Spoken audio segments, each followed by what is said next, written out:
birthday si Jerome, tapos yung girlfriend ni Jerome. Salamat. Kay mama nila. Wow, Gina. Message na, sige.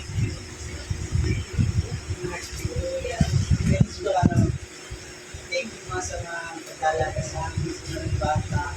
Amen.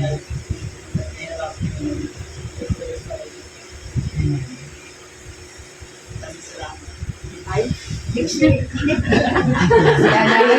Kiana, si Kiana, ang girlfriend ni Jerome. Happy birthday po, ma'am. Thank you po sa pag-aalaga at sa pagmamahal. Hindi lang po sa kanilang mga anak mo, pati sa akin din po. Thanks po for being my second mom. And thank you po sa pag-guide sa mga desisyon namin. Kaya pala mahina yung boses ni Jerome kasi malakas pa yung boses niya. Ay, Bawi naman pala. Oh, Jordan, ikaw na. Dali, gaya ng sabi ni Ate Mariel kanina, di ba? Dapat nga buhay pa si mama. Para kay mama ko, how beautiful mommy. birthday ma, ang ganda mo ngayon.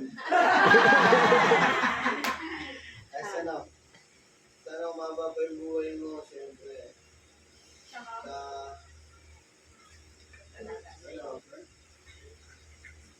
Lagaan mo lagi yung mga natin dito. Mga kapatid na salamat sa pag-aalaga, pagpapalaki sa amin, siyempre. Tsaka, siyempre kahit sa susunod na buhay, sana ikaw pa rin yung mama ko. Sige. Mamaya natin pag-message yung iba. Kaya ako pinag-message yung mga anak, mamaya na sekretary.